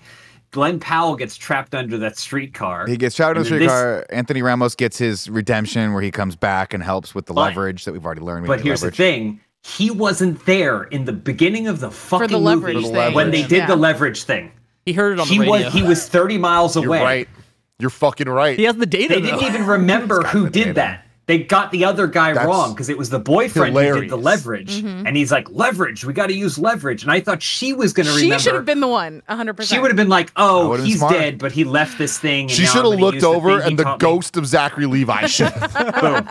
Boom, right there. Shazam. But no, Ramos shows up and he does the leverage thing, and I go, he wasn't there. Why is he doing this? even Doesn't make any sense. Tyler Owens, Glenn Powell, now has a limp, and it kind of makes him sexier. I don't know why. He's good looking. He goes in, he's limping in. They have to help him, man. He's like, oh, he's vulnerable. Maybe we need to take him He's home. vulnerable. And they give these people absolutely nothing to do. Like, get him out to the front of the theater. Get him to the back of the theater. Get I'm him gonna out to go the this theater. way. Go this I'm way. gonna go this way. Thanks, guys. And the best they can do, the best they can give all these the most characters to realistic do part of the entire movie of nobody knows what's going on. is shut the doors while Kate runs out. And they're like, where'd Kate go? And of course, Kate ran out to grab his truck and the pyrotechnics and all the stuff that she's got to go. Just gotta go. And Anthony Ramos is like, no, dude, it's her story now. Yeah. You got to just sit here like a dumbass Which- and do nothing. Nick, to Roger's point that he wasn't filming for that third act, and would you say that was his character arc turn, that he doesn't care about himself being My views. the the focal point? He's the fame that he's chasing. He's saying she's the story. Is that his? That's character his arc. Maybe not executed as well as it could have been, but maybe. Yes, I would say so. I just don't think it's very strong because at the end, it's not his choice Here's what to should give have her the happened. story. His little butt buddy, who's like his director or whatever, filming the whole time, right? Boone. He should have tried to get out some camera to be like, look at this, man, this is it's crazy. And then Glenn Powell should have swatted it out of his hand and said, we need everybody to help. Right? There should have been a moment like that where one of the other guys on his team misinterpreted what this event meant to them as a team. Got it. And then he says, no, that's not what it is. Yeah, something like that would have worked a little bit more for me. Because at the end, ultimately, like, yes, he does have a bit of an arc, but he doesn't choose to hang back. He turns around and she's just gone. So he's like, cool, I guess I'll just hang back here. And they sort of sideline him for the rest of the story, which is fine because he's not the main character. And I think Kate is a strong enough character to go out there. We do want to see her. But I do wish that they had a reason to have him in the co-pilot seat and have her do the heroic thing, but still have him along because I felt like I do feel like it's there's two main characters in the story. It's the two of them, even though she's the lead. She goes out there and man, she does the auger thing and it's cool. It's like, and then oh no, the fucking things won't pop. Oh yeah. What are we gonna do? Nobody saw this coming.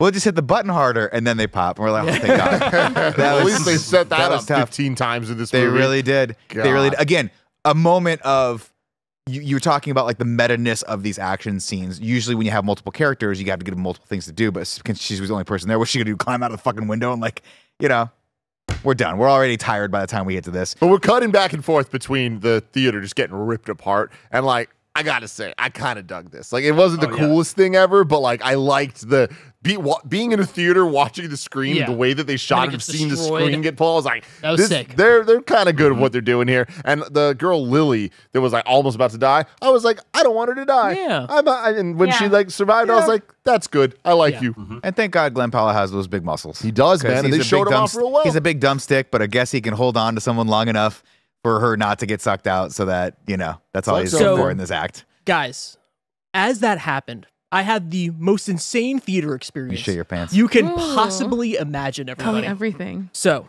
I'm here with Leanne's. It's first of all, packed crowd, right? Like wildly enough, like everybody wants to see this movie on 6 p.m. on a Saturday. It's packed. And I'm with Leanza and I'm with two other friends, right? And as this moment happens in this movie, right? So the tornado goes away. Everyone's kind of calmed down. Like the quiet is happening in the movie. I hear someone walking up and down an aisle, right? And this man is hysteric. Like he's like crying. And we're like, what the fuck is happening? And this man, out of nowhere, I shit you not, guys, this happened. This man says, I'm so sorry. My whole family got sucked up by a tornado in Wichita. I swear to God, this guy is I should not be laughing. This guy is like legitimate. Of like he's freaking out. He's crying. Why would you go see a movie about tornadoes then? But also this 2 hours in is the break point for him. And he's freaking out and he's like, oh my God, I'm so sorry. And first of all, we did not hear him crying. So him announcing his crying was like, thank you for dumping so this on me. This movie ends for me there because I am not thinking I'm not thinking about any other moment. I'm just trying to figure out if this is a real thing that happened. And I was like, did I imagine that, right? And Leanza thought that this was a fake thing. Like she thought this was in the movie. It was not. This was a real thing that happened in the theater. And the reason I was like, who did this in the theater? Because it was dark. I couldn't tell what happened. And the only reason I knew who it was is because when the movie ends, it's silent. And you just hear. And he is just giving it a round of applause. This movie cured, like, this was like this was the ending of his movie, right? Like, this was the full arc of like, holy shit, like my whole life like was leading to this moment, to seeing Twisters. And it was mind blowing. I could not believe what just happened in this theater. Just looking over it. It was incredible. It was incredible. Is so wild. So wild. So wild. So yeah, that was the end of the movie for me, everybody. I'm just gonna let you guys know. Don't worry, Roger, because there's a solid 15 minutes left of this movie. Fuck. Yes. She beats the tornado. The thing works. Woo! We won the day. But guess what? We got to go. Oh, we got to present the data. Hold on, though. I don't want to go too quickly through her face off with the tornado. Like, the way they shot it was some fucking Thanos versus Captain America shit. And I don't know that they earned it. I don't know that they even kind of close to earned it. No. When she just starts driving towards this, I was like, I know that I've just sat for 2 hours watching this freaking movie, understanding what the plan is and what they're trying to do. When they had that shot, I was like, what the fuck are they doing? Like, what is she about to pull off? And it did not work for me. Like, I really hated what she was doing with the tornado because it could have been cool, and I just feel like the way they shot it, but they tried to make it too epic, and then these tornadoes just didn't have the stuff, man. They're not the OG tornadoes. Bring back the OG F5. They just don't make tornadoes like they used to. They don't. Well, she beats the tornado, ladies and gentlemen. The polymer goes up into the air. Lord knows where it lands and whose testes it's going to wind up in. Spoilers, it's going to be Roger's. And... Have you been on like a microplastics kick? Like, yeah, dude, I got that in Warzone videos. That's it. And then, hey, guess what, guys? We beat the tornado. We got to go back. And Javi's like, don't let him tell you it was the fucking. Don't let him get out of this, right? You beat this thing. This is your science. Don't let him tell you it was the fire from the thing that dissipated it. This is all you. She's like, do you want to come back and present with me? And he's like, nah, I can't. And I'm like, why not again? Why can't you go? It would make sense, right? What the fuck are you going to do? Your company's over. Doesn't matter. Glenn Powell's there. And then Paul Scheer's there. Yeah. Paul Scheer's there, everybody. And at first I go, Paul Scheer? that's weird that they must have cut him out of this movie because he's just a random background he's an actor. airport attendant or something. Yeah. He's like, you got A to move your parking car. guy. And then he So, gets a like, moment at How the. much story could he have cut? I just. Must have just known someone, or did his podcast? Because he talks about movies. Does he like Yeah. talk about How does Twister a it- lot? how on did it his get made, podcast or right? something? I just thought maybe they had another scene where she lands there and he gives her shit at the beginning, and then at the end he's there again. He's too big of an Maybe. actor to. Oh, here's Just the thing. I randomly think be it's in from the this spot. podcast. I agree with James. Elise and I were in Psychonauts too, and it's just because we made a lot of noise. Yeah. That's fair. He's like, hey buddy, move your car. And Glenn Powell's like, oh, she's leaving me. I'll never see her again. And then he's like, oh, I should go. I don't know what his plan was here, because you're gonna. So he pushes the button and locks his car down in the front of a major airport. To which, at some point, someone calls the FBI now, right? That's You're the getting dick move. some government agency. You're on a calling in. list. You're on the fucking list, but it doesn't matter because love conquers all. And Paul No, Scheer's it like, what doesn't. are you doing? And then he runs in and he's like, hey, we spilled the same blood in the same mud. I love you, right? And they're about to kiss or whatever. Oh no, the planes are grounded because the tornado's going. And then he's like, oh, we got to go hunt that tornado. At this point, you're like, I guess we're just gonna go help some townspeople because we're out of stuff. We don't have any more testy polymer left. Elise. Sorry that's the segue, but Elise. Yeah. I was waiting this whole movie for someone to spill testy polymer because, like, it's Glenn Powell. You know, I thought maybe they were going to hook up in the barn. It's going to be there's a storm coming in. They get it on the diorama in the barn. That Trauma didn't bonding. happen. Yeah. And then tell me that you weren't like, why didn't they kiss? Why didn't they kiss? I don't know. We're looking I for a don't know. 90s blockbuster action movie here. They have to kiss. I'm sorry, but they have to kiss. Not to Come mention on. the most infuriating part was that they shot a kiss and didn't include it. Really? It's been going around on Twitter. Confirmed. great. Wasn't it Spielberg said no? I suspect they did. Why did he say no? Infuriating.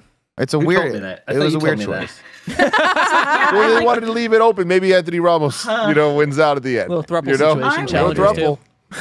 too. I'm all for like just not saying that like a man and a woman in a movie have to, or anyone has to be a love interest. Like I actually kind of appreciate in Mission Impossible how Rebecca Ferguson is just kind of like a badass character, and she's not Tom Cruise's love interest. She's just a badass woman in those movies now.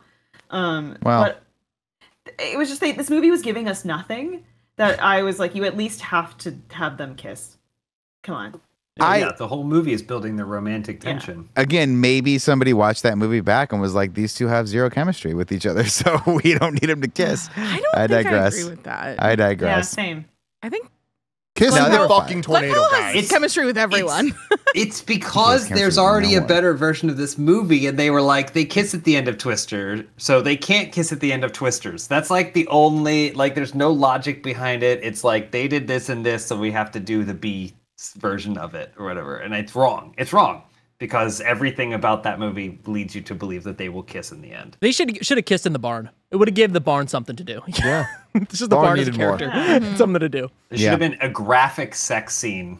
Yeah. Nice and fucking he- On the diorama. He top turns of on. her He science turns on. experiment. He turns on the thing, and it creates a tornado around them as their naked bodies are He writhing. blows his shirt off. Yes, I love that. And the mom comes in and she's like, whose boxer briefs are these in the rafters? In the And Glenn Powell rafters. goes, they're mine, mamacita.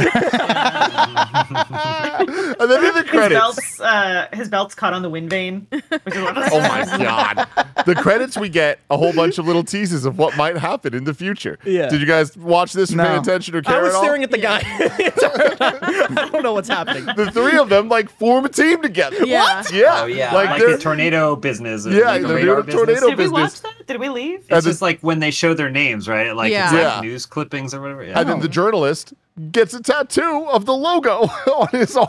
Oh, I didn't watch any of I this. didn't see that. I didn't watch any of It was this. like, oh shit! All right, Twisters will return. You know, it doesn't say that, but like We feel the vibes, they yeah. imply I it, mean, you maybe know? they make a Twisters too. Let's You know what it doesn't see. have? Twisters. It doesn't have an 8-minute Van Halen guitar solo No. called "Release the Wind" Sick. God, rolling over the I credits. listened to that entire thing when you sent me it. By the way, it's just Sick.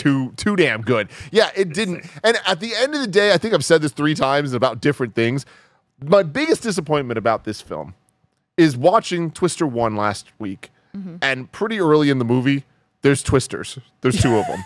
And I was like, well, what the fuck are they going to do with the sequel? Yeah. And I feel like they didn't even live up to that name. And you look at the poster, it's behind them right now, but there's only one twister on the poster. Yeah. Yeah. What the fuck are we doing, guys? Yeah, they have know. the break off of the sisters, but then one of the sisters dies immediately, so it's like, this is fucking lame. Like, if We that's should have Hero. had 3 twisters. Man, yeah. I don't know. So many twisters. There they are. Yeah, the fire tornado just didn't do it for me. You know, I Yeah. think the moral of the story in this is never listen to Snowbike Mike, who said, and I quote, "Movie of the summer, Twisters." What? Has he only seen one movie? Yes. Well, he probably Well, watched now he this saw movie on TikTok. Borderlands, He did so watch I guess Borderlands. Oh, yeah, I felt I guess so in bad. comparison, this is the movie of the summer. He started to fall asleep, and I fucking nudged him. I was like, "If I got to be here, you got to be here too, buddy." All right, it's time for Ragu Bagu. Dun dun dun dun I didn't even know Mike was back there. dun dun dun dun Bagu. So delayed to that laugh. We're not talking Mike's about been it. here the whole time. What's up, everybody? Welcome to Bad Guys Talk Bad Guys here for the Twister universe. Tim, where did we rank the Twister and Carrie Elways? That's number 1, right? F5 and Carrie Elways is number 1 currently. go. So what are we going to put? What do we even? It's Marshall Riggs Yeah. and Anthony Ramos. No. Well, it'd Yeah. be another tornado that isn't. Ramos? No, it would be Henry Cantville. Yeah. Henry Cantville That's and, such a great and name, Fire Elise. Tornado, I Okay, guess. I like Okay. that. And I'm gonna start the bidding at just number 2. Yeah. They're just not. Nothing's really that imposing in this film. Yeah. I will say the graphics look better, as you would expect something that's 20 years But there's later. something about the charm of the bad graphics that I Yeah, love. yeah. We get in the first movie, we got F5, right? Sick. Just a big old badass colossus of a tornado. We get the jumper. We get the sidewinder.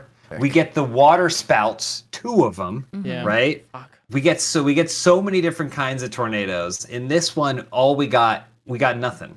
We got nothing. a Fire flame tornado that fizzles out. That helps our people. Like, I was really a big letdown because like I feel like I did enjoy the potential of the plot of it's an insurance scam and they're taking over the land and all that stuff. Like that's a real good bad guy plot, but they just didn't do enough with it. And yeah, this is number 2 for me. Elise. I would like to submit into consideration Kate as a villain in this movie. She killed her friends. That's true. That's true. Kate did. I'm And going to put I it in think parentheses. She should be, Yeah, she did that. She deserves some of the blame. yes, I thank you. The more I think about this movie, there should have been YouTubers versus YouTubers. You know what I mean? Like 2 rival squads of YouTubers kind of going at it. I think that would be Just fun. Glenn Powell versus FaZe Clan. That would be awesome. That would have blown Mike's fucking brains out. He'd have been like, "What, dog, slappy?" All right, now God. we got to rank these movies. Does anyone think there's any world in which Twisters is better than Twister? I don't. No. Personally, no. No. No. For all the reasons we've already talked about. Yeah. No. Yeah. No. Not a shot. Not a shot. So Sad. Twister is above Twisters. Everybody, next week we'll return to watch The Core. It won't officially be ranked against these, but I want to hear you guys' thoughts comparing them. You Love know, it. can The Love Core it. live up? Is it better than this? Is it better than Twister 1? Did you rank the Balls of Fury in the Mortal Kombat one? We Yeah. did. We did. Yeah, so then I feel like that counts. Then Well, go then we for also it. have to rank Armageddon because we've done a disaster cast with Armageddon. Oh, I guess that's another in review you weren't here for, huh? That was not. That was he an ran- interview. No, he ran it. Oh. Yeah. Oh, that's That was a right. Camp podcast. That's You right. guys have He's not no happy about respect it. for the sanctity. It's Or All right, bullshit. so next week, The Core. We'll rank that against this, and then if Tim lets us one day, we'll do day after tomorrow. No, if Tim Geostorm. lets us, we'll do Must, yeah. Geostorm. And Tim said no. James and to, Elise, so- thank you all so much for joining us. Where can people find you? Thanks for having us, Tim, on social media, on Instagram mostly, at Elise Willems. Yeah, James.Willems for me. And I will also say this, keep an eye out on our socials because we actually have an announcement coming pretty soon this week. We have an announcement about something that we're going to be doing. And I'm I'm pretty terminal. excited about it. So, yeah. No, just kidding. Whoa, okay. I like dark humor. I like gallows humor. So The little shake. no. He was serious. There's an actual something. Stay tuned, everybody. Stay tuned. Oh, man. I know love what you to all. believe. Until next time. Have Thanks, a guys. marvelous day. Have a day. Bye. Suck zone. Suck zone. Here we go. Get sucked.